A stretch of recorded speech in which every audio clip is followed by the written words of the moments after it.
بسم اللہ الرحمن الرحیم۔ شروع اللہ کے نام سے جو بڑا مہربان نہایت رحم والا ہے۔ وعلى آلك واصحابك یا حبیب اللہ، اللہم صلی علی سیدنا و مولانا محمد معدن الجود والکرم وآلہ وصحبہ وبارک وسلم۔ حمد و صلاۃ کے بعد اللہ تبارک و تعالیٰ نے سورہ جمعہ کے اندر ارشاد فرمایا فَإِذَا قُضِيَتِ الصَّلَاةُ، فرمایا جب تم نماز ادا کر لو فَانْتَشِرُوا فِي الْأَرْضِ، تو زمین میں پھیل جاؤ، وَابْتَغُوا مِنْ فَضْلِ اللَّهِ، اور اللہ کا فضل تلاش کرو، یعنی تم رزق کی تلاش میں نکل جاؤ۔ جب تم نماز پڑھ لو فَإِذَا قُضِيَتِ الصَّلَاةُ، جب تم نماز ادا کر لو، تم نے نماز پڑھ لی، فارغ ہو گئے، اب اس طرح کرو کہ فَانْتَشِرُوا فِي الْأَرْضِ، زمین میں پھیل جاؤ، وَابْتَغُوا مِنْ فَضْلِ اللَّهِ، اور اللہ کا فضل تلاش کرو، یعنی رزق کی تلاش میں نکل جاؤ۔ مفسرین نے لکھا مراد رزق کی تلاش میں نکل جاؤ۔ وَاذْكُرُوا اللَّهَ، اور اللہ کا ذکر کرو، کثیرا لعلکم تفلحون، کثرت کے ساتھ اللہ کا ذکر کرو اس امید پر کہ تم کامیاب ہو جاؤ۔ رزق حلال کی جو تلاش ہے اور جو کوشش ہے، یہ اللہ تبارک و تعالیٰ نے نظام زندگی کے اندر ایک خوبصورت نظام رکھا ہے کہ ہم تھوڑا سا آگے بڑھیں گے، کوشش کریں گے، محنت کریں گے، اور اللہ تعالیٰ ہمیں رزق حلال عطا فرمائے گا۔ یہ بات یاد رکھیے کہ اپنے بچوں کا پیٹ پالنے کے لیے، اپنے آپ کو سوال سے بچانے کے لیے، اپنے ماں باپ بہن بھائیوں کی کفالت کرنے کے لیے رزق حلال کی تلاش بڑا محبوب عمل ہے۔ ایک صورت میں صرف منع ہے کہ جب آپ صرف اور صرف تکبر کے لیے دولت جمع کر رہے ہیں، صرف دوسروں کے اوپر اپنی بڑائی ثابت کرنے کے لیے دولت جمع کر رہے ہوں، تب یہ منع ہے، ورنہ کوشش کر کے، محنت کر کے، جد و جہد کر کے رزق کمانا، رزق حلال کی طلب میں رہنا، یہ بڑا پسندیدہ اور محبوب عمل ہے دین کے اندر۔ ہمارے ہاں یہ ہوا ہے کہ کچھ عرصے سے ہم دیکھتے ہیں کہ محنت سے جی چرانے والے لوگوں کی تعداد بڑھتی جا رہی ہے۔ یہاں تو لوگ کسی کے طفیلی بن کے جینا چاہتے ہیں، کسی کے دستے نگر ہو کے جینا چاہتے ہیں، معاذ اللہ۔ یہاں یہ رویہ ہو گیا ہے کہ محنت کرنی ہے لیکن کوئی شارٹ سا راستہ ملے اور جلدی سے ساری دولت جمع ہو جائے اور ہم فٹافٹ امیر ہو جائیں۔ آپ محنت کریں گے، جد و جہد کریں گے، کوشش کریں گے، یہی نظام بنایا اللہ تعالیٰ نے۔ اسی نظام کو رب رسول نے پسند فرمایا۔ نوجوان نسل یہ یاد رکھے کہ جب وہ حرکت کرے گی، جد و جہد کرے گی، کوشش کرے گی، ہمت کرے گی، اللہ تبارک و تعالیٰ نواز دے گا۔ لیکن اگر کوشش ہی چھوڑ دی جائے، محنت ہی چھوڑ دی جائے، طلب ہی چھوڑ دی جائے، تو پھر اس کا نقصان یہ ہوتا ہے کہ معاشرے کے اندر آہستہ آہستہ لوگ سہارے تلاش کرنے لگتے ہیں، کاہلی اور سستی عروج پہ چلی جاتی ہے۔ پھر ہم نے یہ بھی دیکھا کہ آہستہ آہستہ چندہ جمع کرنے والوں کی تعداد بڑھ جاتی ہے، مختلف ناموں پر، مختلف عنوانوں پر چندے جمع کیے جاتے ہیں۔ بھکاریوں کی لمبی فہرستیں ہیں، گداگر مانگنے والے، کسی بھی اشارے پر آپ تھوڑی دیر کے لیے گاڑی کو روکتے ہیں تو پتہ نہیں کتنی کو تعداد ہے جو طلب کرنے والوں کی، اور پھر کئی کئی رنگوں میں، کئی کئی انداز میں لوگ آپ کے سامنے آتے ہیں۔ یاد رکھنا نبی پاک صلی اللہ تعالی علیہ وسلم نے فرمایا جس نے بغیر طلب کے اپنا ہاتھ پھیلایا، قیامت کے دن اسے سزا یہ ملے گی کہ جب رب کی بارگاہ میں آئے گا تو اس کے چہرے پہ گوشت نہیں ہوگا۔ بغیر طلب کے اور مسلمان ہو کے رب پہ بھروسہ کرنے والا، رسول پاک صلی اللہ علیہ وسلم کو ماننے والا، اور وہ سست ہو اور وہ کاہلی کی زندگی گزارے، آپ آگے بڑھیں، آپ کوشش کریں کہ مجھے کچھ حاصل کرنا، آپ بجائے اس کے کہ سہارا تلاش کریں، آپ سہارا بننے کی کوشش کریں۔ اور نوجوان نسل اپنے ذہن کے اندر یہ بات بٹھائے کہ اللہ تعالیٰ نے جوانی دی ہے، طاقت دی ہے، آپ تو کئیوں کا بوجھ اپنے کندھوں پہ رکھ کے سفر کریں، آپ بہت سارے لوگوں کے لیے سہارے کا باعث بنیں، آپ ایک ایسا درخت بنیں کہ جس کی چھاؤں میں سینکڑوں لوگ بیٹھ سکیں، درجنوں لوگ نفع حاصل کر سکیں۔ آپ خوبصورت زندگی بنائیں، اپنے آپ کو آگے لے کر کے جانے کی کوشش کریں، اور اللہ تو بندے کے گمان کے قریب ہے. جس طرح کا انسان ذہن بناتا ہے رب کریم اتنا ہی اس بندے پہ فضل کرتا ہے. اچھی امیدیں وابستہ کریں، خوب محنت کریں، خوب.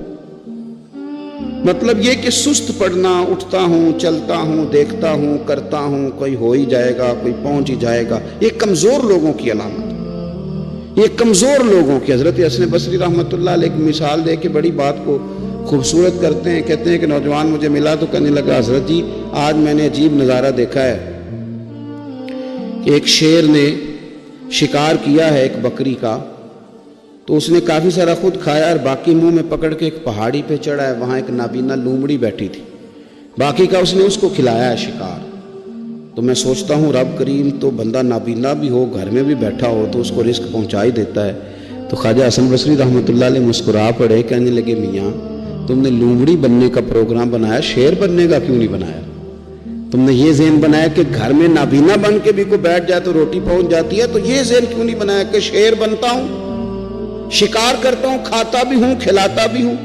جد و جہد کریں، محنت کریں، آگے بڑھیں، ہمت کریں. میرے رسول کریم صلی اللہ تعالیٰ علیہ وآلہ وسلم کے صحابی حضرت سیدنا کعب رضی اللہ تعالیٰ عنہ ارشاد فرماتے ہیں کہ ایک شخص نبی پاک صلی اللہ علیہ وسلم کے سامنے سے گزرا، تو صحابہ کرام علیہم رضوان نے اس کی چستی دیکھ کر، بڑا چست نوجوان تھا، بڑا تیز چل رہا تھا، اس کی چستی دیکھ کے صحابہ نے کہا کاش اس کی چستی اللہ کے راستے میں ہوتی، یعنی عبادت میں لگا ہوا ہوتا یا جہاد میں لگا ہوا ہوتا، کاش اس کی چستی اللہ کے راستے میں ہوتی.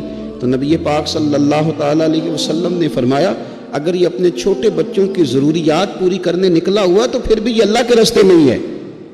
اور فرمایا اگر یہ شخص اپنے بوڑھے والدین کی خدمت کے لیے نکلا ہوا ہے پھر بھی اللہ ہی کے راستے میں ہے. یعنی اگر رزق کما کے بچوں کا پیٹ پالتا ہے پھر بھی رب ہی کا راستہ ہے، اور اگر یہ رزق کما کے بوڑھے ماں باپ کی خدمت کرتا ہے تو یہ راستہ بھی اللہ ہی کا راستہ ہے. اور نبی پاک صلی اللہ تعالیٰ علیہ وسلم نے فرمایا اگر یہ اپنے آپ کو سوال سے بچانے کے لیے یہ کام کر رہا ہے، یعنی مجھے کسی کے آگے ہاتھ نہ پھیلانا پڑے، تو پھر بھی یہ اللہ ہی کے راستے میں ہے. ہاں اگر یہ ریاکاری کے طور پر، فخر کے طور پر یہ کام کر رہا ہے تو پھر یہ شیطان کی راہ میں. اگر صرف اس لیے مال جمع کر رہا ہے کہ میں ذرا لوگوں کو پتہ چل جائے بڑا مالدار ہوں، میرا بعض لوگوں کے اوپر ذہن ہوتا ہے نا آگے بڑھنے کا، شوق ہوتا ہے بلا وجہ چیزوں کو جمع کرنے کا، فخر بتانے کا، ریاکاری کرنے کا. فرمایا اگر ریاکاری کے ارادے سے ہے تو پھر یہ شیطان کے راستے میں ہے. اور اگر یہ بوڑھے ماں باپ کے لیے رزق کما رہا ہے، چھوٹے بچوں کے لیے کما رہا ہے، اپنے آپ کو سوال سے بچانے کے لیے کما رہا ہے تو پھر یہ اللہ ہی کے راستے میں، پھر یہ جہاد ہی کر رہا ہے، پھر یہ عبادت ہی میں مشغول ہے، یہ اللہ ہی کے راستے میں. رسول کریم صلی اللہ تعالیٰ علیہ وسلم نے جو سبق ہمیں پڑھایا وہ صرف یہ ہے کہ رزق کماتے وقت تمہاری نیت کا اعتبار ہے. تمہارا ارادہ کیا تھا؟ رزق کماتے وقت ارادہ کیا تھا؟ بہت بڑے بنگلے بنانے کا ارادہ تھا، جائیدادیں جمع کرنے کا ارادہ تھا، بعض رشتہ داروں کو نیچا دکھانے کا ارادہ تھا، بلا وجہ ڈینگے مارنے کا اور اونچی اونچی باتیں کرنے کا ارادہ تھا، یا تمہارا ارادہ یہ تھا کہ حلال آ جائے تاکہ میں سوال سے بچ جاؤں، تاکہ مجھے کسی کے سامنے ہاتھ نہ پھیلانا پڑے. یہ حدیث ہمیں صحیح بخاری میں ملتی ہے. نبی پاک صلی اللہ تعالیٰ علیہ وسلم نے فرمایا بے شک مال بڑا سرسبز ہے اور بڑا میٹھا ہے. فرمایا جس نے اچھی نیت کے ساتھ مال حاصل کیا بڑا میٹھا ہے، بڑا سرسبز ہے، اور جس نے اچھی نیت کے ساتھ حاصل کیا اللہ اسے برکت عطا کر دے گا. تھوڑے پیسوں میں برکت ہو جائے گی، تھوڑے میں بھی، کئی دفعہ تھوڑے پیسے ہوں گے پر ختم نہیں ہوں گے، ان میں برکت ہو جائے گی نیت اگر ٹھیک ہے. اور حضور صلی اللہ تعالیٰ علیہ وآلہ وسلم نے ارشاد فرمایا اگر کسی نے بری نیت کے ساتھ حاصل کیا اس میں برکت نہیں ہوگی، اس کے اندر پھر اس کے لیے وہ خیر نہیں ہوگی جو اچھی نیت پہ ہوتی. اور فرمایا یہ ایسا رزق ہے جسے کھائے گا پر پیٹ نہیں بھرے گا، سیر نہیں ہوگا. رزق کس نے کھا لیا ہے؟ چونکہ نیت یہ تھی کہ تفاخر کے لیے جمع کرنا، دولت ہونی چاہیے، بنگلہ ہونا چاہیے، لوگوں کو پتہ چلے کہ یہاں بھی ایک سیٹ صاحب ہوتے ہیں. تو یہ نیت پر ڈپینڈ کرتا ہے کہ آپ کا ارادہ رزق کماتے کیا ہے. بہت زیادہ محنت کرنے کی کوشش کریں، بالخصوص نوجوان اپنے دلوں کے اندر یہ جد و جہد پیدا کریں کہ ہم نے محنت کر کے رزق کمانا ہے. یہ جو ہاتھ پھیلاتے ہیں یہ بزدل لوگ ہوتے ہیں، یہ کمزور لوگ ہوتے ہیں. یہ ہاتھ جب کسی کے آگے کوئی شخص پھیلاتا ہے تو اپنی خودداری کا سودا کرتا ہے، اپنی عزت بیچتا ہے، اپنے وقار کو داؤ پہ لگاتا ہے. جب وہ ہاتھ پھیلاتا ہے کشکول طلب جب دراز کرتا ہے، کبھی بھی اللہ کے علاوہ، اللہ کے محبوب علیہ السلام کے علاوہ آپ کسی کے سامنے کشکول طلب دراز نہ کریں. اور میری ساری زندگی یہ رائے رہی ہے کہ اچھا تاجر وہ ہوتا ہی نہیں جو پیسے زیادہ کماتا ہے. اچھا گھر کا سربراہ وہ نہیں ہوتا جو دولت زیادہ جمع کرے، بلکہ اچھا آدمی تو وہ ہوتا ہے جس کے خرچے کم ہوتے ہیں، جو اس کے پاس ہے اس کے اندر اسے مینج کرنا آتا ہے. اگر اس کے پاس 1000 روپیہ تو اسے سارا دن 1000 میں نکالنا آ جائے تو اس شخص کی عزت محفوظ ہے، اس کی عزت محفوظ ہے. اور اگر 10,000 کے اندر بھی اسے طبیعت نہیں ہے، اسے چاہت نہیں ہے، اسے خبر ہی نہیں ہے میں نے کس طرح وقت گزارنا ہے، تو پھر یہ شخص اپنے آپ کو بھی رسوا کرے گا اور اپنوں کے لیے بھی شرمندگی کا باعث بنے گا. محنت کریں، کوشش کریں، اپنے آپ کو فارغ نہ رکھیں. فارغ آدمی کو زنگ لگ جاتا ہے. فارغ تو کوئی گھر پڑا رہے تو بعض لوگ کہنے لگتے ہیں کہ یہاں تو جنوں کا قبضہ ہو گیا. فارغ ذہنوں پر شیطانوں کا قبضہ ہو جاتا ہے. کچھ کریں، محنت کریں، جد و جہد کریں، آگے بڑھیں. ہمارے بزرگ فرماتے ہیں کہ پانی چل رہا ہو تو وہ پاک ہوتا ہے، اگر کھڑا ہو جائے تو پھر اس کے پاک ہونے کا مسئلہ بدل جاتا ہے. چلتے رہیں، حرکت کریں، جد و جہد کریں، آگے بڑھیں، ہمت کریں. جو لوگ ہمت کرتے ہیں رب تعالیٰ ان کی مدد کرتا ہے. آپ تجارت کریں. حضور صلی اللہ علیہ وسلم نے تجارت فرمائی، نبی پاک صلی اللہ علیہ وسلم نے تجارت فرمائی. کتنا بڑا درجہ حضور نے ارشاد فرمایا. اللہ کے پیارے محبوب صلی اللہ تعالیٰ علیہ وسلم ارشاد فرمانے لگے، یہ حدیث پاک آپ کو ترمذی میں اور دیگر کتابوں میں ملے گی. فرمایا جو تاجر سچا ہوگا نا، تجارت کرے پر سچ بولے، سودا جو ہے وہی بتائے. سچا جو تاجر ہوگا اسے اللہ تبارک و تعالیٰ قیامت کے دن نبیوں، صدیقوں اور شہیدوں کے ساتھ جگہ عطا فرمائے گا. اور یہ اتنا بڑا درجہ، یعنی اسے صدیقین کے ساتھ کھڑا کر دیا، شہداء کے ساتھ. حالانکہ یہ شہید نہیں ہوا، یہ تو دکان کرتا رہا وقت پہ. اللہ نے اسے اپنے انبیاء کے ساتھ جگہ دے دی. اس کا مطلب ہے رب صرف مسجد میں نہیں ملتا، دکان پہ بھی مل جاتا ہے. شرط یہ ہے کہ دیانتداری کے ساتھ تجارت کی جائے، دیانتداری کے ساتھ. ایک تو یہ کہ یہ کام کریں، پھر یہ کہ بہت سارے صحابہ کھیتی باڑی کرتے تھے، بہت سارے صحابہ. اور حضور صلی اللہ تعالی علیہ وسلم نے فرمایا اگر تم نے کوئی درخت لگایا، پودا لگایا، تو جو بھی جاندار اس سے نفع حاصل کرے گا اللہ تمہیں اس کا اجر عطا کرے گا. کوئی بھی آپ کھیتی باڑی کریں، محنت کریں، جد و جہد کریں، پھر اس سے آگے ہاتھ سے مزدوری کرنا ہے، ہاتھ سے مزدوری. میرے دادا جان کا انتقال، ان کی عمر 90 سال سے زیادہ تھی جب وہ دنیا سے گئے تھے. تو آخری دن غسل کے بعد جب میں نے ان کے ہاتھ کو کھولا تھا تو تب بھی ان کے ہاتھوں پر محنت کے نشان تھے، ابھی بھی ان کے ہاتھوں پہ چھالے تھے. مجھے پکے پڑ گئے تھے نا، وہ ساری زندگی رہے میرے والد صاحب کے ہاتھوں پہ ہمیشہ. کیونکہ دامان توکل کی یہ خوبی ہے کہ اس پر پیوند لگے ہوتے ہیں پر دھبے نہیں ہوتے. محنت آپ کریں، محنت کے نشان ہونے چاہیے، کرپشن کے داغ نہیں ہونے چاہیے. آپ تھک جائیں کام کرتے، لیکن میرے بھائی اس طرح نہ ہو کہ لوگ، میں نے کئی دفعہ کہا ہے کہ روب کپڑوں کا نہیں ہوتا، روب تو کردار کا ہوتا ہے. کروڑوں روپے کا آپ مکان بنا لیں، گاڑی خرید لیں، لیکن آپ کا پیسہ کرپشن کا ہے تو لوگ دروازے کے سامنے کھڑے ہو کے کہتے ہیں 2 نمبر طریقے سے کمائے.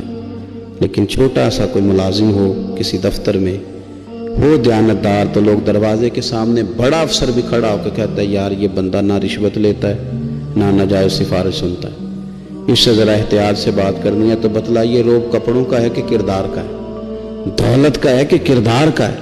کردار کی عظمت ہوتی ہے. اس لیے میرے نبی پاک صلی اللہ تعالی علیہ وسلم نے فرمایا کسی بندے نے بھی، یہ بخاری ہے، حضور فرماتے ہیں کسی نے بھی اپنے ہاتھ سے زیادہ بہتر کھانا کوئی نہیں کھایا، اپنے ہاتھ کی کمائی سے زیادہ بہتر کسی بندے نے کھانا نہیں کھایا. اور فرمایا اللہ کے نبی حضرت داؤد علیہ السلام اپنے ہاتھوں سے کمائی کر کے کھایا کرتے تھے، اپنے ہاتھوں سے محنت کر کے کھاتے تھے. سب سے بہترین کھانا آپ وہ کھاتے ہیں جو آپ اپنے ہاتھوں سے محنت کرتے ہیں، مشقت کرتے ہیں. آپ کوشش کر کے جو کھانا آپ محنت کر کے کماتے ہیں، یہ مزدور بڑے شاندار لوگ ہوتے ہیں. یہ کسان بڑے شاندار لوگ ہوتے ہیں. میں نے دیکھا ہے رات کی تنہائیوں میں اٹھ اٹھ کے کھیتوں کو پانی لگاتے ہیں. میں نے ان کو جانوروں سے پیار کرتے دیکھا ہے, ان کو محبت کرتے دیکھا ہے. میں نے دیکھا ہے کہ یہ بہت سارے دنیاوی تکلفات سے نکل جاتے ہیں. ان کو زیادہ فکر نہیں رہتی کہ میرے کپڑوں پہ دھبے ہیں کہ یہاں کس طرح کا ماحول ہے. میں نے دیکھا ہے کہ ان کی عیدیں تک اپنے جانوروں کے ساتھ گزرتی ہیں, ان کے ساتھ وقت گزارتے ہیں, پیار کرتے ہیں. آپ جب محنت کا ارادہ کرتے ہیں تو اللہ بڑا نوازتا ہے. اپنی زندگی محنت والی, جد و جہد والی بنائیں. اور یاد رکھیں ہماری سوسائٹی کے اندر اتنے زیادہ غم نہیں ہیں. سب سے زیادہ پریشانی یہ ہے کہ جوان سست ہو گئے. علامہ اقبال نے کہا تھا لہو مجھ کو رلاتی ہے جوانوں کی تن آسانی. جوان اصل میں کمزور ہو گئے, اس لیے خرابی زیادہ بڑھ گئی. اگر جوان تازہ دم ہوں, سستی کو چھوڑیں, آگے بڑھنے کا جذبہ پیدا کریں. اٹھ باندھ کمر کیوں ڈرتا ہے, پھر دیکھ خدا کیا کرتا ہے. کوشش کریں, ہمت کریں, محنت کے ساتھ رزق کمائیں, اپنوں کا سہارا بنیں, اپنوں سے پیار کریں. اتنے زیادہ غریب لوگ نہیں ہیں ہمارے ہاں. صرف یہ ہے کہ جو محنت کر سکتے ہیں انہوں نے محنت چھوڑ دی ہے. سورہ ابراہیم کی پہلی آیہ مبارکہ میں فرمایا کہ الف لام را کتاب انزلناہ الیک لتخرج الناس من الظلمات الی النور. فرمایا اے محبوب علیہ السلام یہ کتاب ہم نے آپ پر نازل کی ہے تاکہ آپ لوگوں کو اندھیروں سے نور کی طرف لے جائیں, تاکہ آپ لوگوں کو اندھیروں سے نکال کے نور عطا فرما دیں.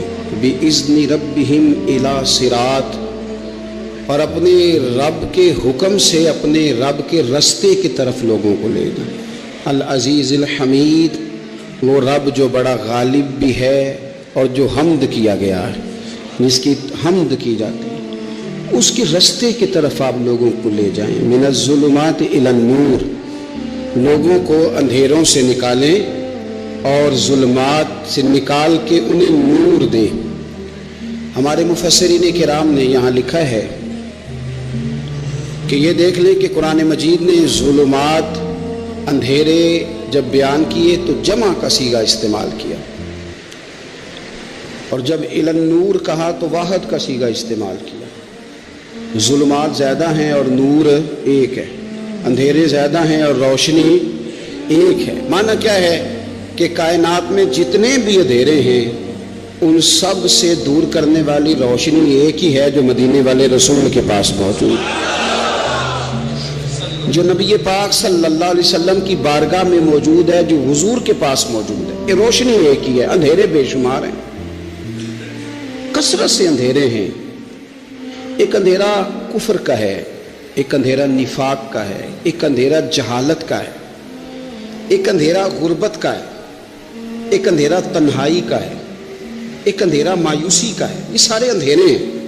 نکلیں گے کیسے؟ جب ہم کسی اور سے روشنی نہیں لیں گے, روشنی لیں گے رسول پاک کی بارگاہ سے. اعلیٰ حضرت فاضل بریلوی رحمۃ اللہ تعالیٰ علیہ نے نا ایک بات یہاں بیان فرمائی ہے, وہ بڑی عجیب اور بڑی انوکھی ہے. اعلیٰ حضرت فرماتے ہیں کہیں اور سے تم روشنی لو گے نا تو یہ پہر دو پہر رہے گی. یہ جتنی چاندنی, جتنی روشنی ہے یہ ڈھل جاتی ہے, ڈھل رہی ہوتی ہے. یہ چاند کی جو چاندنی ہے نا یہ ڈھلتی ہے, پورے عروج پہ جاتا ہے, پھر کم ہوتا ہے, پھر کم ہوتا ہے, پھر کم ہوتا ہے, پھر کم ہوتا ہے. فرماتے ہیں ایک روشنی ایسی ہے جو کبھی کم نہیں ہوتی, اور اس روشنی کا نام نور مصطفیٰ ہے صلی اللہ تعالی علیہ وسلم. فرمانے لگے ماہ مدینہ اپنی تجلی عطا کریں, اے ماہ مدینہ اپنی تجلی عطا کریں. یہ ڈھلتی چاندنی تو پہر دو پہر کی ہے, یہ جو ہمارے پاس چاند کی چاندنی ہے یہ تو ڈھل رہی ہے, پہر دو پہر رہے گی. اے ماہ مدینہ آپ اپنی تجلی عطا. یا رسول اللہ ایک اندھیرے سے نکلیں گے دوسرے میں گم ہو جائیں گے, دوسرے سے نکلیں گے تو پتہ نہیں کون سا رستہ ملے گا, آپ مہربانی کریں. اے ماہ مدینہ ہمیں اپنی تجلی عطا کریں, آپ اپنا کرم فرمائیں. اندھیرے بہت سارے, نور ایک ہی ہے, نور ایک ہی ہے, اور اس نور کا نام محمد مصطفیٰ ہے صلی اللہ تعالی علیہ وسلم. نور ایک ہے. میرے عزیز آپ جتنا مرضی بھاگ لیں, جتنا مرضی دوڑ لیں, جتنی مرضی آپ ترقی کر لیں, پڑھ لیں, جو مرضی کر لیں, اندھیرے پیچھا نہیں چھوڑتے. اس لیے کہ یہ اندھیرے گہرے ہیں, ان کے مختلف روپ ہیں, ان کے مختلف رنگ ہیں, یہ مختلف طرح کے اندھیرے ہیں. یہ آپ کا پیچھا تب چھوڑیں گے جب آپ نور مصطفیٰ سے روشنی حاصل کریں۔ میرے رسول پاک صلی اللہ علیہ وسلم نے ہمیں روشنی دی ہے، میلاد والے محبوب صلی اللہ تعالی علیہ وسلم نے ہمیں نور دیا ہے، اور ہر موقع پر روشنی دی ہے، ہر موقع پر۔ کسی ایک موضوع پر آپ رسول پاک صلی اللہ تعالی علیہ وسلم کی کسی ایک موقع پر آپ حضور کی تعلیمات حاصل کرنا چاہیں گے تو درجنوں حدیثیں ملیں گی، آپ کو سینکڑوں کے لحاظ سے اشارے اور تعلیمات ملیں گی، ہر چیز آپ کو میسر آئے گی اور آپ کو لطف آئے گا۔ میں کل ایک بزرگ کی بات سن رہا تھا، مجھے بڑا مزہ آیا۔ وہ حدیث پاک بیان کر رہے تھے کہ نبی پاک صلی اللہ علیہ وسلم نے فرمایا کہ میں اور یتیم کو پالنے والا قیامت کے دن اس طرح ہوں گے جس طرح یہ دو انگلیاں جڑی ہوئی ہیں۔ تو فرمانے لگے دیکھ لو میرے نبی پاک کے لفظ بھی محفوظ ہیں اور میرے نبی کے اشارے بھی کتابوں میں محفوظ ہیں۔ یعنی حضور نے دو انگلیوں کا اشارہ کیا تھا تو ہر محدث نے وہ نوٹ کیا ہے، حضور کے اشارے تک محفوظ ہیں کتابوں میں، یعنی باقاعدہ حضور نے، وہ الگ بات ہے نا، وہ معاملہ الگ ہے کہ سورج چڑھا ہوا ہے، روشنی پھیلی ہوئی ہے، لیکن ایک بندے نے اس طرح کیا ہے کہ پچھلے کمرے میں سویا ہے، اب چونکہ اس کا سونے کا ارادہ ہے، اسے اندھیرے سے پیار ہے، اس نے لائٹ بھی بند کر دیا ہے، دروازہ بھی بند کر دیا ہے، اور کھڑکی سے تھوڑی سی روشنی آ رہی تھی، اس کے آگے بھی پردہ کر دیا، لوگوں کو کہتا ہے روشنی کوئی نہیں، نور ہی کوئی نہیں، اندھیرا بڑا ہے، تو اسے کہیں گے بے وقوف، تو اپنی کھڑکی تو کھولنا پہلے، تو اپنا پردہ ہٹا، تو یہ دیکھ کہ تو نے خود دروازہ، وہ تو آفتاب چمک رہا ہے، وَدَاعِيًا إِلَى اللَّهِ بِإِذْنِهِ وَسِرَاجًا مُنِيرًا، حضور کی نبوت کا آفتاب چمک رہا ہے، کوئی سیکھنے ہی نہیں نکلتا، ٹائم ہی کوئی نہیں، مصروفیت ہی بڑی ہے۔ نکاح کا ٹائم آیا تو ساری چیزیں سیکھ لیں، آداب نکاح نہیں سیکھے، قرآن و سنت نکاح کے بارے میں کیا فرماتے ہیں وہ نہیں سیکھے، سارے لوگ لگے ہوئے ہیں ڈیوٹی کرنے، شادی آ گئی، کپڑے بنا لو، لیکن جو میاں بیوی کے حقوق تھے وہ نہیں سیکھے کسی سے جا کے، تو شادی کے چوتھے دن ہی لڑائی شروع ہو گئی۔ اگر یہ آداب کا انداز کا پہلے سے پتا ہوتا تو گھر کپڑوں سے سکھی نہیں رہتا، ایک دوسرے کے ساتھ محبت ہو تو گھر سکھی رہتا ہے، تو جو اصل چیز تھی وہ سیکھی نہیں۔ یہی رویہ ہمارا سارے کاموں میں، محبوب نے جو ہمیں ہدایت عطا فرمائی تھی، جو روشنی دی تھی، ہم نے اس سے فائدہ نہیں لیا۔ اور اب میلاد شریف کا مہینہ آیا ہے تو میلاد شریف کا مہینہ بھی آپ نے یہ محفلیں ان لوگوں کو سپرد کرنی ہیں جو اللہ خیر کرے، ہاتھ میں جن کے سپیکر ہوگا، کبھی بھاگ کے ادھر جائیں گے، کبھی دوڑ کے ادھر جائیں گے، اور وہ کہیں گے کہ ہاں میں تمہیں میلاد سنا رہا ہوں، تمہیں کیا پتا، میں بتاتا ہوں۔ آپ نقطے نہ بیان کریں، آپ میلاد والے رسول صلی اللہ علیہ وسلم کی سیرت کا ایک باب کھولیں، آپ بتائیں نبی پاک صلی اللہ علیہ وسلم نے بحیثیت باپ کیسے وقت گزارا ہے، بحیثیت ایک شوہر کے کیسے وقت، آپ ایک ایک چیپٹر سیرت کا کھولیں، آپ لوگوں کو تعلیم دیں، بس کریں، کروڑوں روپیہ جلسوں پہ لگتا ہے، کیا دے رہے ہیں آپ قوم کو، اور قوم بھی کہتی ہے بڑا چسکا آیا، بڑے نقطے سنے، کچھ آداب بھی سیکھے، اس میں سے ملا بھی، یہ محفل ہے، آج کو میلہ نہ بنائیں، میلہ اور ہوتا ہے، محفل اور ہوتی ہے۔ میلے میں لوگ جاتے ہیں، گھوم پھر کے آتے ہیں، کہتے ہیں پنگوڑے اچھے تھے، اس کے اندر کھلونوں کی دکانیں اچھی تھی، میلہ ہوتا ہے اور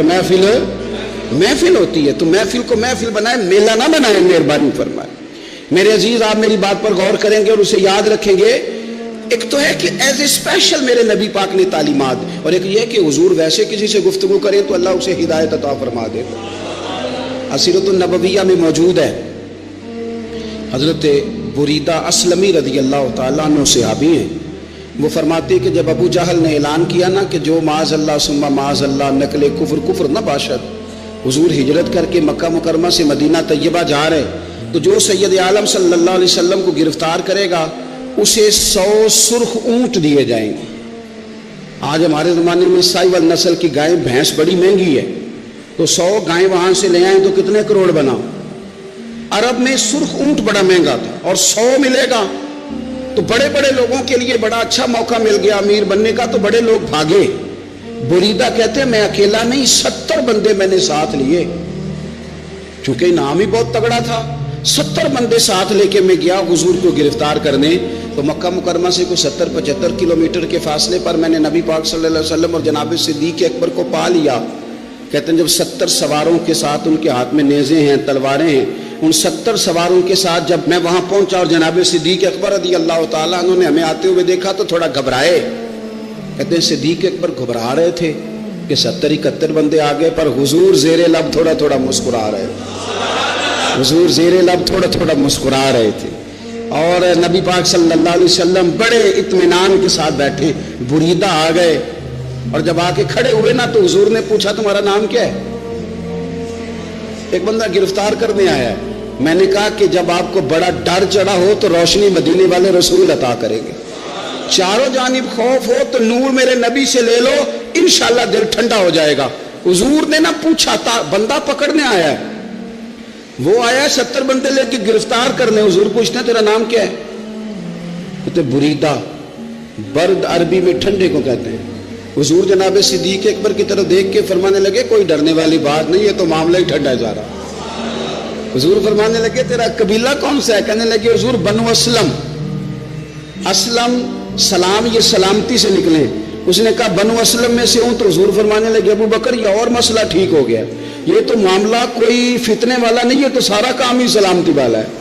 حضور نے تیسرا سوال کیا اور آخری سوال کیا. فرمانے لگے بنو اسلم قبیلے کی تو بڑی شاخیں ہیں, تو کس شاخ سے؟ کہا حضور بنو سہم میں سے. سہم کا معنی حصہ. تو حضور فرمانے لگے تو فکر نہ کر, تجھے تیرا حصہ ملے گا. تو حضرت بریدہ کہتے ہیں میں نے کہا پھر آپ کا نام کیا ہے؟ تو حضور فرمانے لگے میں وہ محمد ہوں جسے اللہ نے اپنا رسول بنا کے بھیجا ہے. میں وہ محمد ہوں صلی اللہ علیہ, جسے اللہ نے اپنا رسول بنا کے بھیجا ہے. تو بریدہ آگے بڑھے اور اپنا ہاتھ آگے کر کے کہنے لگے آپ نے فرمایا تھا نا کہ حصہ ملے گا, تو پھر مجھے پڑھائے کلمہ, میں بھی مسلمان ہونا چاہتا. مل گیا حصہ. حضور روٹین کی بات چیت کریں تو اللہ ہدایت عطا کر دے. روٹین کی بات چیت کریں تو بھائی جو ایز اے اسپیشل حضور کا دین سیکھے, جو غور کر کے سیکھے. ہر پریشانی آپ کی, ہر, اور یار بندوں کی نہیں جانوروں کی بھی, صرف بندوں کی نہیں جانوروں کی بھی. ترغیب و ترہیب دیکھیے. اور اعلیٰ حضرت فاضل بریلوی رحمۃ اللہ علیہ کی الامن والاولا دیکھیے.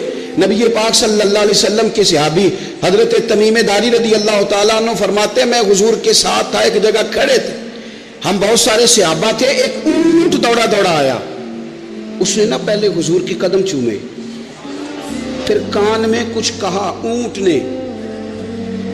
تو حضور فرمانے لگے تو فکر نہ کر, اگر تو سچا ہے تو تیری مدد ہوگی, اور اگر تو جھوٹا ہے تو تجھے تیرے جھوٹ کی سزا ملے گی.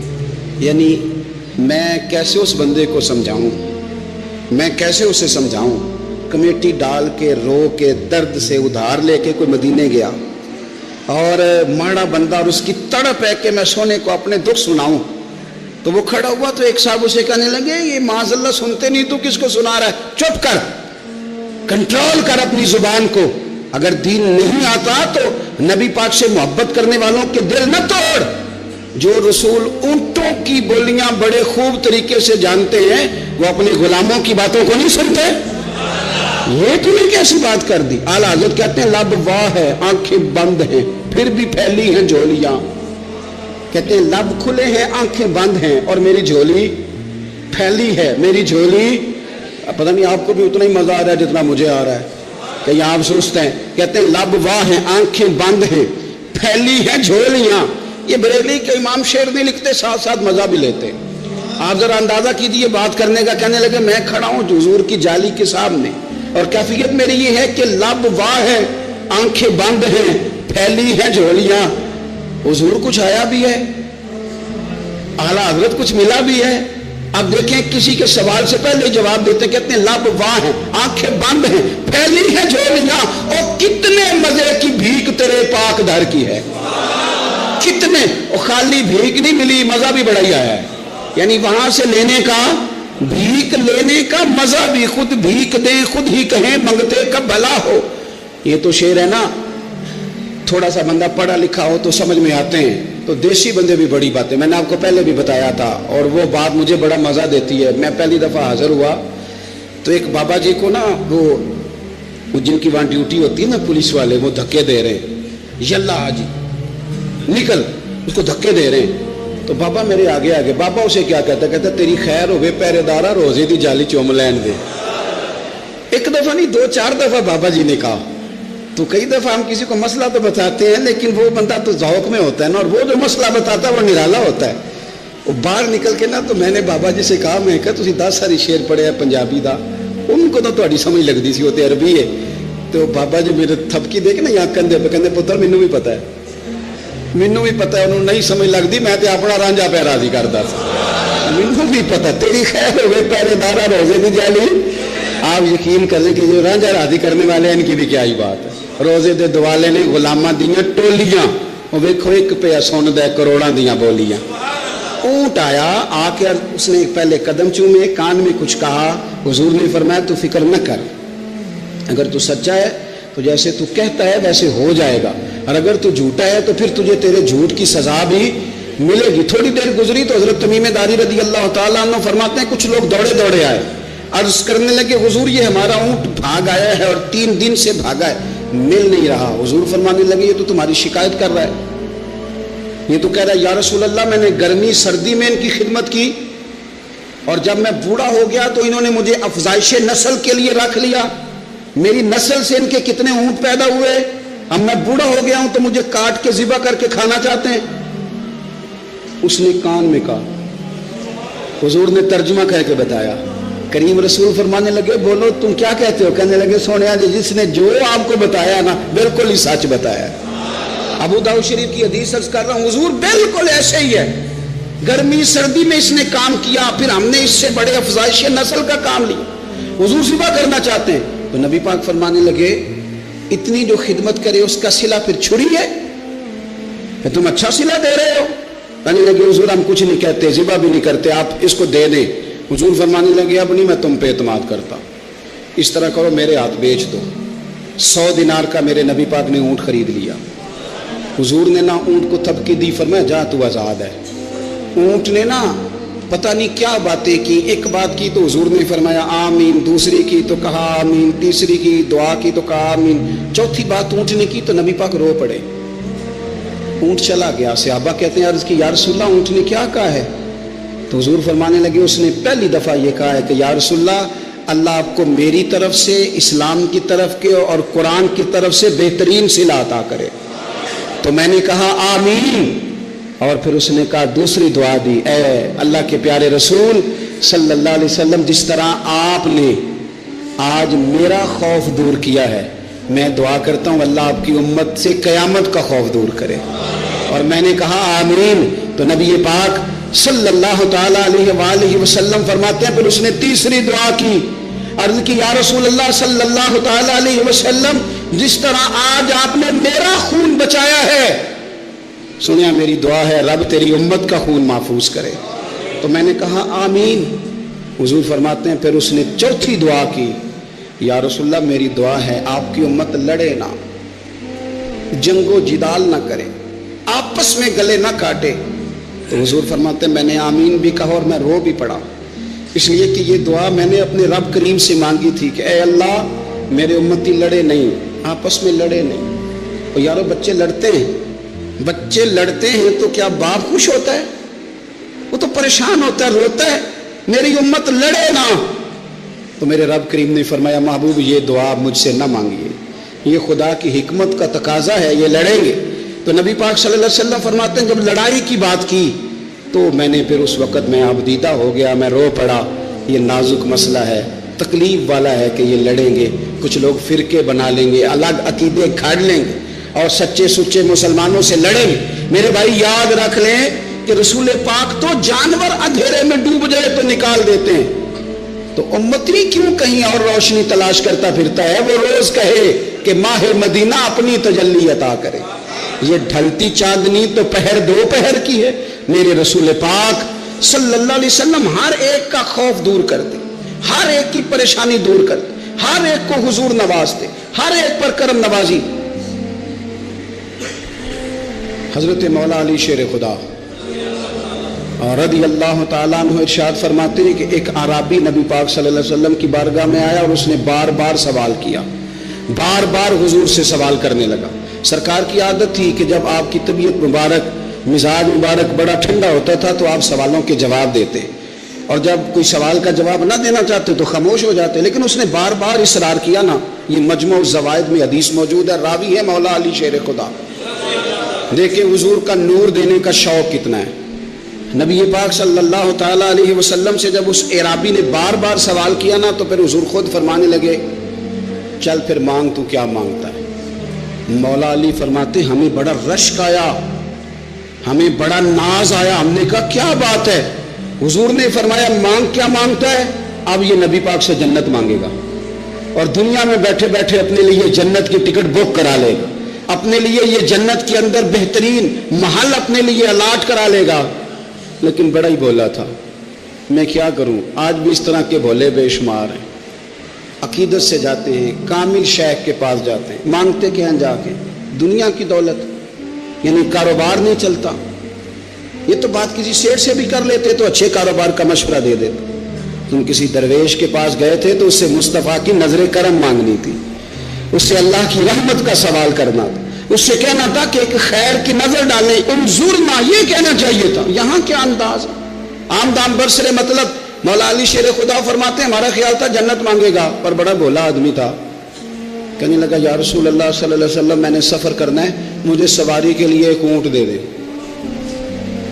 تو حضرت علی فرماتے ہیں ہمیں اس نے سوال تو کیا پر جو ہماری طبیعت تھی اس مطابق اس نے نہیں کیا، یعنی جس طرح کا دروازہ تھا اس طرح کی بھیک نہیں مانگی.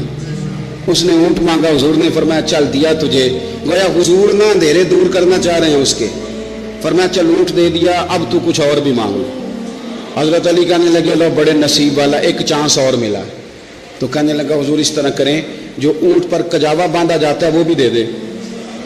تو حضرت علی شیر خدا فرمانے لگے ہم نے کہا تیرا اللہ بھلا کرے، تو کہاں اڑ گیا ہے. حضور نے نا مسکرا کے ایک تیسرا موقع دیا، فرمایا چل تجھے کجاوا بھی دیا، کچھ اور مانگ لے. کہنے لگا حضور سفر بڑا لمبا ہے، آنے جانے کا خرچہ بھی دے دے. تو سرکار دو عالم صلی اللہ علیہ وسلم مسکرائے، فرمایا جا تجھے دیا. پھر حضور نے ایک مثال بیان کی اور فرمایا تجھ سے تو بنی اسرائیل کی وہ بوڑھی ہی اچھی تھی. یا رسول اللہ کون سی؟ فرمایا حضرت موسیٰ علیہ السلام جب اپنے وطن سے ہجرت کر رہے تھے، گھوڑوں پر بیٹھے، اونٹوں پر بیٹھے، لیکن اونٹ گھوڑے جاتے نہیں تھے، واپس لوٹتے تھے. تو حضرت موسیٰ علیہ السلام نے عرض کی اللہ یہ جاتے کیوں نہیں؟ تو رب کریم نے فرمایا اس لیے نہیں جاتے کہ جہاں سے آپ ہجرت کر رہے ہیں نا وہاں ایک جگہ پہ حضرت یوسف علیہ السلام کا تابوت دفن ہے. جناب یوسف علیہ السلام کی قبر مبارک ہے، آپ وہ تابوت بھی نکال کے ساتھ لے جائیں. یہ اگر رب نے بتا دیا تو اللہ یہ بھی تو بتا سکتا ہے نا کہ قبر کہاں ہے. یہ بتا دیا تابوت کہاں، یہ نہیں بتایا. تابوت لے جائیں یہ نہیں بتایا کہاں ہے. یہ حضرت موسیٰ علیہ السلام آپ خود تلاش کریں گے. تو حضرت موسیٰ علیہ السلام نے بنی اسرائیل کے لوگوں سے پوچھا کہ وہ کہاں ہیں تابوت حضرت یوسف کا. تو وہ کہنے لگے ہمیں تو نہیں پتہ، ایک بوڑھی اماں ہے پرانی اسے پتہ ہے. حضرت موسیٰ علیہ السلام اس بوڑھی سے ملے تو فرمایا بتا دے کہ وہ تابوت کہاں ہے، حضرت یوسف کی قبر کہاں ہے. آج لوگ کہتے ہیں مزاروں پہ نہیں جانا چاہیے، تو پڑھو نا یہ حدیث کھول کے. نبی پاک صلی اللہ تعالیٰ علیہ وآلہ وسلم فرماتے ہیں کہ دیکھو قبر کا رستہ، مزار کا رستہ بتانے کا وہ عورت قیمت مانگ رہی ہے. حضرت موسیٰ کی ملاقات ہوئی تو آپ نے فرمایا مت میں پتہ ہے جناب یوسف کا مزار کہاں ہے، قبر کہاں ہے؟ کہنے لگی پتہ ہے. آپ نے فرمایا بتا دے. کہنے لگی مفت کیسے بتا دوں، ابھی تو لوگوں کو مزاروں میں جانے کی دلیل نہیں مل رہی. اور یہاں وہ بوڑھی کہتی ہے اور بیان کر رہے ہیں میرے نبی پاک صلی اللہ علیہ وسلم. اور بوڑھی کہنے لگی مفت نہیں بتاؤں گی. تو حضرت موسیٰ فرمانے لگے قیمت لے لے. کہنے لگی بالکل آپ قیمت دیں گے تو بتاؤں گی. فرمایا قیمت کیا ہے؟ کہنے لگی قیمت یہ ہے کہ جنت میں مجھے بھی اس محلے میں مکان چاہیے جس میں حضرت موسیٰ علیہ السلام کا مکان ہو. اس محلے میں مجھے بھی مکان چاہیے، اسی درجے میں آپ کے ساتھ. تو حضرت موسیٰ فرمانے لگے اماں چل تو جنت کا مکان مانگ، تو نے تو بہت بڑی سوسائٹی میں پلاٹ مانگ لیا ہے، وہ تو بڑا اونچا معاملہ ہے، وہاں تو انبیاء رسول ہوں گے، تو دور پہنچ گئی ہے، جنت مل جائے گی پر موسیٰ کا ساتھ. تو کہنے لگے جاؤ پھر میں بھی نہیں ایڈریس بتاتی، پتا تو میرے پاس ہی ہے نا، اور کسی کو ہے پتا. تو حضور فرمانے لگے تجھ سے تو وہ بوڑھی اچھی تھی. جب وہ بی بی اڑ گئی کہنے لگی نہیں بتاتی. تو حضرت موسیٰ علیہ السلام عرض کرنے لگے مالک اب کیا کرنا ہے؟ تو رب کریم نے فرمایا موسیٰ آپ جنت میں اپنے پڑوس والے مکان کا وعدہ آپ کر لیں اور بوڑھی کو وہ مکان عطا میں کر دوں گا. آپ وہ مکان کا وعدہ کر لیں، دے دیں گے. حضرت موسیٰ نے وعدہ کیا، پھر بیوی نے پتہ بتایا حضرت یوسف کے مزار کا، اور پھر وہاں سے حضرت یوسف کا تابوت نکال کے لے گئے۔ حضور فرمانے لگے اور بولے تو نے کیا مانگا؟ اونٹ، کجاوا، خرچہ، اور کاش میں نے تجھے کہا تھا تو نے کچھ مانگا ہوتا۔ میرے رسول پاک اپنی امت کی توجہ دلاتے ہیں، حضور فرماتے ہیں تمہارے نبی کے پاس بڑا کچھ ہے، آؤ آؤ مانگ لو، اب تنگی داماں پہ نہ جاؤ، اور بھی کچھ مانگ ہے، آج وہ مائل بات آ، اور بھی کچھ مانگ، نہ بحث میں الجھ آ، طلب کر مانگ۔ مانگا پھر بریلی کے امام نے، کہنے لگے ماہ مدینہ اپنی تجلی عطا کریں، یہ ڈھلتی چاندنی تو پہر دوپہر کی ہے، مہربانی کریں یا رسول اللہ، ایک تجلی، ایک مہربانی کر دیں۔ رسول پاک صلی اللہ علیہ وسلم ایک نا اور بہت بڑا اندھیرا ہے، وہ ہے غربت کی مایوسی کا اندھیرا۔ میرا دل کرتا ہے کہ میں اپیل کروں حکومت وقت سے کہ بڑا کچھ مناتے ہو، میرے نبی کا میلاد عالمی طور پر مناؤ، اور انہیں بتاؤ کہ رسول پاک صلی اللہ علیہ وسلم نے یہ نہیں فرمایا کہ ہم ہر غریب کو امیر کریں گے، بلکہ میرے نبی نے یہ کہا ہے کہ ہم غریب کو عزت اتنی دے دیں گے، غریب کو عزت اتنی دے دیں گے کہ امیروں کا بھی غریب ہونے کو دل کرے گا۔ یہ اندھیرا حضور نے دور فرمایا ہے، یہ اندھیرا دور کیا ہے۔ تو یہ جو غربت ہے نا، اس کا بھی ایک اندھیرا ہے، اور یہ غریب مایوس پیچھے ایک ہوتے ہیں بے تکلف دوست۔ بے تکلف دوستوں کے ساتھ بندہ نا کبھی کبھی شغل بھی کرتا ہے، اور بعض بوڑھوں کے ساتھ بھی بندہ کبھی کبھی شغل کرتا ہے، پیار کرتا ہے ان سے۔ یہ پتہ کیا ہوتا ہے، آپ جب کسی آدمی سے خوش طبی کرتے ہیں تو آپ اس کو عزت دیتے ہیں، اور اگر بڑا آدمی کسی سے خوش طبی کرے، یعنی ایک یہ ہے کہ بزرگوں کے ساتھ خوش طبی ہماری، اور ایک بہت معزز آدمی یعنی بہت بڑے عہدے پہ فائز، اور وہ کبھی آیا دورے پہ اپنے ملک میں، وزیر اعظم، chief of army staff, chief justice, وہ بہت بڑا، اور اس کا ایک چھابڑی فروش دوست کھڑا ہے گلی میں، کپڑے اس کے مٹی سے بھرے ہوئے ہیں۔ اب وہ آیا گلی سے گزرا، اور اس نے اپنے اس دوست کو جس نے امرود کی سیب کی ریڑھی لگائی ہے، اس نے جا کے اس کو جناب زور سے بغل گیر ہوا، جپا ڈالا۔ تو اب مجھے بتائیں کہ آرمی چیف نے تو گاؤں آنا ہی تھا، وزیر اعظم نے تو آنا ہی تھا، صدر نے تو آنا ہی تھا، لیکن جس کو اس نے سینے لگایا وہ بندہ بھلا کہاں پہنچ گیا ہے؟ اکٹھے کھیلتے رہے۔ اب میں جو حدیث مسند امام احمد بن حنبل سے پڑھنے لگا ہوں، اس حدیث کو آپ سنیں، اب آپ دیکھیں کہ ذائقہ کتنا تگڑا آتا ہے۔ مسند امام احمد بن حنبل میں حضرت انس بن مالک کہتے ہیں ایک ظاہر نام کے صحابی تھے، غریب آدمی تھا، تھوڑی سی ترکاریاں، تھوڑے سے پھل، تھوڑی سی سبزی گاؤں سے سر پہ رکھ کے لاتا، چھابڑی فروش کہتے ہیں آپ، ریڑھی والا۔ وہ غریب آدمی گاؤں سے سبزیاں لاتا اور لا کے نا مدینے والے محبوب کو تازی سوغاتیں گاؤں کی دیتا، اور حضور اسے شہر کی چیزیں دیتے، اور حضور پتہ کیا فرماتے، یعنی یہ غریب آدمی کو عزت دینے کا رنگ ہے۔ نبی پاک فرماتے یہ میرا دیہاتی ہے، میں اس کا شہری ہوں۔ حضور صحابہ کے بیچ بیٹھ کے کہتے یہ سجن ہے میرا، یہ میرا پھنڈو ہے، میں اس کا شہری ہوں۔ حضور اس سے باتیں کرتے، صحابہ کہتے ہیں وہ بھی اس طرح کے سوال جواب کرتا کہ حضور ہنس پڑتے۔ ہم نہ کبھی حضور پریشان ہوتے تو انتظار کرتے کہ آج وہ دیہاتی آ جائے نا، ظاہر نام تھا اس کا۔ اب یہ مسند امام احمد بن حنبل میں موجود ہے کہ وہ نہ چونکہ گاؤں سے اپنی چیزیں بیچتا تھا، لا کے سر پہ رکھ کے لاتا تھا، چھابڑی والا تھا، ریڑھی والا تھا۔ نبی پاک صلی اللہ تعالیٰ علیہ وسلم نا ایک دن مدینے کے بازار سے گزر رہے تھے، وہ دکان پہ کھڑا ہے، اپنی چیزیں بیچ رہا ہے، شہر کی خرید رہا ہے۔ یہ کام آج پیر صاحب نہیں کرتے، مولوی صاحب نہیں کرتے، یہ کام ایس ایچ او بھی کوئی ہو جائے تو وہ بھی نہیں کرتا، اس لیے کہ پھول لگے ہوئے ہیں۔ سنو میرے یارو، یہ رنگ ہے غریبی کے اندھیروں سے نکالنے والا، یہ رنگ ہے فقیر کو، غلام کو عزت دینے والا۔ وہ اپنے دھیان خریداری کر رہا ہے۔ صحابہ کہتے ہیں نبی پاک نے اسے دیکھ لیا بازار میں سے، تو حضور نہ ہلکے ہلکے قدم اٹھانے لگے۔ یار نہیں یار کے لیے اٹھاتا، چھپتا چھپاتا پہنچتا ہے۔ او یار میں نہیں بات کر رہا چیف آف آرمی اسٹاف کی، میں نہیں بات کر رہا وزیر اعظم اور صدر کی، میں ملک کے صدر کی بات نہیں کر رہا، میں رسولوں کے امام کی بات کر رہا ہوں، میں رب کے نائب مطلق کی بات کر رہا ہوں۔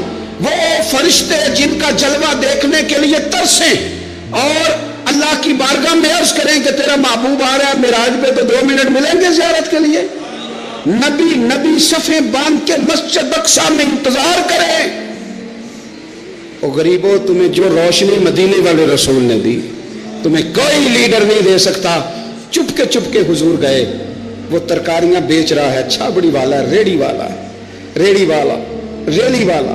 اور میرے بھائی کمال کر دیتے ہیں، وہاں پہنچا دیتے. اٹی والی یہ تیری خیر ہو گئی. او بھائی کیا انداز ہے. میرے رسول پاک نے نا پیچھے سے جا کے نا تو اس کی آنکھوں پہ ہاتھ رکھ دیا. یہ کام یار کرتے ہیں یاروں کے ساتھ، یہ سجن کرتے ہیں. اور میں یہ سمجھا ہوں کہ حضور نا تنہائی میں بڑا پیار کرتے تھے. جب وہ گھر میں حاضر ہوتا تھا، مسجد میں حاضر ہوتا تھا تو پیار کرتے تھے. آج سونے نے سوچا کہ میں اس یاری کا بازار میں اعلان کروں. آج لوگوں کو پتا چلے کہ میری غریب سے دوستی ہے تو یہ چھپی ہوئی نہیں. آج چوک میں بازار میں اعلان ہونا چاہیے کہ میرا یہ غریب چھابڑی والا سجن ہے. حضور نے آنکھوں پہ ہاتھ رکھا اور ہاتھ رکھ کے فرمایا پہچان بھلا میں کون ہوں. نہیں اپنی بولی چ گل کرنے. حضور فرمایا بوجھ ہاں بھلا میں کون ہوں. اور بوجھ ہاں بھلا میں کون ہوں. حضور صلی اللہ علیہ وسلم نے بتا قربان جائیں. حضرت انس کہتے ہیں یوں لگتا ہے کہ فرشتے جمع ہو گئے اس وادی میں. اس نے نا اپنی کمر پیچھے کی اور حضور کے علم نشرہ کے سینے سے رگڑنے لگا. کہنے لگا سوڑیا تو جس گلی سے گزرے تو خوشبو نہیں مجھے تیرا ایڈریس بتاتی ہے. حضور خوشبو بتا رہی ہے، میرے رسول ہیں. نبی پاک صلی اللہ تعالی علیہ وسلم نے نا ایک اور خوش طبی کی. یار یار سے شغل کر ایک اور خوش طبی کی نبی پاک. رنگ کالا، غربت کا یہ عالم کے اپنے سر پہ رکھ کے سودے بیچتا ہے. قربان جاؤں نبی پاک صلی اللہ علیہ وسلم خوش طبی نہیں کرتے، خوش طبی لوگ ایک دوسرے سے. تو نبی پاک صلی اللہ علیہ وسلم نے بازو پکڑ کے کہا او بھائی میں نے یہ بندہ بیچنا ہے، کوئی خریدے گا؟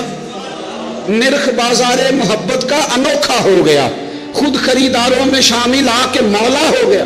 کوئی خریدے گا؟ حضرت انس کہتے ہیں ان باتوں پہ لوگ ہنس رہے تھے، مسکرا رہے تھے. لیکن پھر اس نے اس خریدنے کے جواب میں جو جملہ کہا تو سارے رو پڑے. نبی پاک نے جب کہا کوئی خریدے گا تو اس نے چہرہ پیچھے کیا، صرف چہرہ. رو کے کہنے لگا سونیا مجھے تو اپنا نام بھی نہیں لکھنا آتا. یہ تو بندہ نواز ہے تو کرم فرماتا ہے، مجھے تو نیڑے کوئی نہیں بٹھاتا. میرا نہ روپ ہے، نہ رنگ ہے، نہ شکل ہے، نہ کوئی اور میرے پاس خوبی. مجھے کون خریدے گا؟ لوگ تو ملازم بھی رکھتے ہیں تو پڑھے لکھے اور سیانے رکھتے ہیں، مجھے کون خریدے گا؟ اب اس بات پر جب لوگ روئے تو میرے نبی پاک نے یوں پکڑا. وہ کہندے نہیں میں تیرا سجن ہوں، تینوں کوئی پرواہ نہیں. نبی پاک نے یوں کندھا پکڑا اور اس کا رخ پھیرا اور پھر سینے سے لگا. فرمایا چپ کر، یہ تو نے کیا کہا کہ مجھے کون خریدے گا؟ فرمایا تو رب رسول سے پیار کرتا ہے، بندوں کی نظر میں تیری قدر ہو نہ ہو، میرے رب کی نظر میں تیری بڑی قیمت ہے، بڑی قدر و قیمت ہے. بڑی قدر جب تک بکے نہ تھے کوئی پوچھنا نہ تھا، تو نے تو خرید کر ہمیں انمول ہی کر دیا. تو نے تو خرید کر ہمیں، میں صحیح کہتا ہوں، تو نے تو خرید کر ہمیں، تو نے تو خرید کر ہمیں. لائنوں میں لوگ کھڑے ہیں پھول لے کے، گاڑی کے پیچھے بھاگ رہے ہیں، گاڑیاں چوم رہے ہیں، میرے سنگیوں کے ہاتھ چوم رہے ہیں. کبھی پلٹ کے دیکھتا ہوں تو سوچتا ہوں میں گلیاں دا روڑا کوڑا، اے میں نے محل چڑھایا جی سانجا، میں گلیاں دا روڑا کوڑا. جب تک بکے نہ تھے کوئی پوچھتا نہ تھا، تو نے خرید کر ہمیں انمول کر دیا. وقت مکمل ہو گیا ہے پر میرا دل کرتا ہے ایک بات اور کروں، ایک بات اور کروں. ایک بات مسلم شریف میں اس حدیث کی اصل موجود ہے، باقی کتابوں میں. ایک صحابی ہیں نام ہے جلابیب، رنگ کالا، ہونٹ موٹے، ناک چپٹی، کوئی پاس نہیں بٹھاتا، پوچھنے والا کوئی نہیں. حضرت جلابیب رضی اللہ تعالیٰ عنہ، لوگوں کو نام بھی نہیں آتا ہوگا زیادہ لوگوں. حضرت جلابیب رضی اللہ تعالیٰ عنہ خوبصورت صحابی، غریب آدمی، صحابی خوبصورت، بظاہر رنگ روپ کالا. ایک جنگ میں بھی حضور کے ساتھ گئے، جنگ ختم ہو گئی، کچھ صحابہ شہید ہوئے، اللہ نے اسلام کو مسلمانوں کو کامیابی دی. سارے لوگ اپنے اپنے شہیدوں کو تلاش کر رہے ہیں. صحابہ کہتے ہیں نبی پاک بھی کسی کو ڈھونڈ رہے ہیں، سب لوگ ڈھونڈ رہے تھے، حضور بھی کسی کو ڈھونڈ رہے ہیں. پھر نبی پاک نے فرمایا سارے مل گئے، سب شہداء کی مقدس میتیں مل گئیں، زخمی مل گئے، حضور سارے مل گئے. حضور نے فرمایا ایک دفعہ پھر ڈھونڈو.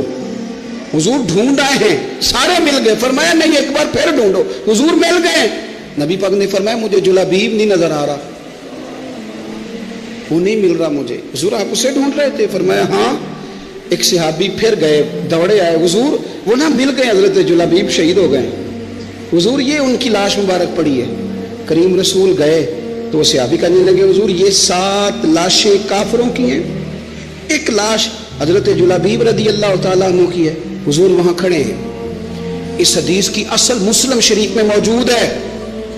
میرے نبی پاک صلی اللہ تعالیٰ علیہ وسلم نے فرمایا دیکھو میرا بہادر 7 کافروں کو قتل کر کے شہید ہوا ہے، یہ 7 کو قتل کر کے شہید ہوا ہے۔ یہ لفظ ہے حدیث پاک کے۔ میرے نبی پاک صلی اللہ علیہ وسلم نے اس شخص کو جس کو ڈھونڈنے والا بھی کوئی نہیں، لاش اٹھانے والا بھی کوئی نہیں، اس وقت ان کا اپنا موجود بھی کوئی نہیں، یہ لفظ ہے حدیث کے، رنگ کالا بندہ غریب، دیکھو حضور نے کیسے اندھیرے سے نکالا۔ اللہ کے رسول سرانے کھڑے ہوئے اور اتنے اعلیٰ لفظ نہیں ملتے، امام حسین کے لیے ملتے ہیں، چند اور لوگوں کے لیے ملتے ہیں، ہر ایک کے لیے نہیں ملتے۔ نبی پاک نے اشارہ کیا، ادھر دیکھنا، اشارہ کیا، ان کی لاش مبارک پڑی ہے۔ فرمایا ھذا منی وانا منہ، یہ نہیں فرمایا یہ جنت میں گیا ہے، یہ نہیں فرمایا پکا جنتی ہے، بلکہ فرمایا ھذا منی۔ لوگوں کا خیال تھا انہیں تو ڈھونڈنے بھی کوئی نہیں گیا تھا، ان کی تو خبر لینے بھی کوئی نہیں گیا، ان کا تو اپنا بھی کوئی نہیں تھا، لیکن وہاں کھڑے کھڑے حضور نے فرمایا میرے غلاموں سنو، تم اس کا رنگ کالا سمجھتے ہو، تم اسے لاوارث سمجھتے ہو، ھذا منی وانا منہ، فرمایا یہ مجھ سے ہے میں اس سے ہوں، یہ مجھ سے ہے میں اس سے ہوں، تو من شدی من تو شدم، ھذا منی وانا منہ، یہ مجھ سے ہے میں اس سے ہوں۔ صحابہ کہتے ہیں وہ نا الفاظ کیا میٹھے تھے، کانوں میں گھوم گئے، اب اس کا کیا ترجمہ کریں؟ سونے نے بتا دیا یہ میرا میں اس کا، یہ میرا غلام ہے اس کا آقا، یہ مجھ سے میں اس سے۔ قبریں تیار ہو گئیں، سب اپنے اپنے شہیدوں کو قبروں میں دفن کرنے لگے۔ کہتے ہیں ان کی باری بھی آئی تو کچھ صحابہ نے انہیں بھی اٹھانا چاہا تو حضور نے فرمایا ہٹ جاؤ، تمہیں بتایا نہیں ھذا منی، میرا ہے، پیچھے ہٹو نا، قربان جائیں۔ کہتے ہیں سب پیچھے ہٹ گئے تو جس طرح ماں بیٹا اٹھاتی ہے، حضور نے ایک ہاتھ ان کے سرانے کے نیچے رکھا، ایک ان کی ٹانگوں کے نیچے رکھا، اور حضور نے یوں اٹھایا، او یارو پتہ نہیں میں کیا کہہ رہا ہوں، یہ حدیث کے لفظ ہیں، مر جانے کو جی چاہتا ہے۔ حضور نے یوں اٹھایا، پھر نبی پاک اکیلے لے کے قبر میں اترے۔ میں نے جب حدیث پڑھی تو میں نے نا اس کے حاشیے میں ایک جملہ لکھا ہے، جب حضور نے اٹھایا نا تو یقیناً نبی پاک صلی اللہ علیہ وسلم نے ماتھا بھی چوما ہوگا، یقیناً حضور نے پیار بھی کیا ہوگا۔ حضور نے قبر میں لٹایا تو میں نے نیچے ایک حاشیہ لکھا ہے، میں نے کہا حضرت جلابیب، لوگ تو جب مٹی ڈالتے ہیں تو مدینے والے آتے ہیں نا، تجھ سے کیا حساب کتاب ہوگا، مٹی ڈلی نہیں اور اللہ کی ساری رحمتیں پہلے قبر میں پہنچ گئی۔ قبر میری تے میرے اب پیرا جے کر پاویں پھیرا، قبر دے اندروں ہڈیاں اٹھ کے مجرا کر سن تیرا۔ کیا کہا بریلی کے امام نے، کہنے لگے ماہ مدینہ اپنی تجلی عطا کریں، یہ ڈھلتی چاندنی تو پہر 2 پہر کی ہے، یہ ڈھلتی چاندنی تو پہر 2 پہر کی۔ میرے دوستو نہ دائیں بائیں بھیک مانگو، نہ چاپلوسیاں کرو دنیا داروں کی، نہ ادھر ادھر بھاگو۔ اعلیٰ حضرت کہتے ہیں تم ٹھوکریں کھاتے پھرو گے، ان کے در پہ آ پڑو۔ قافلہ تو اے رضا اول گیا آخر گیا، حضور کی بارگاہ کی طرف توجہ کرے، رج کے پیار کرے مدینے والے محبوب سے، ہمیشہ مدحت خیر الانام میں گزرے۔ دعا ہے یہ عمر درود و سلام میں گزرے۔ آخر دعویٰ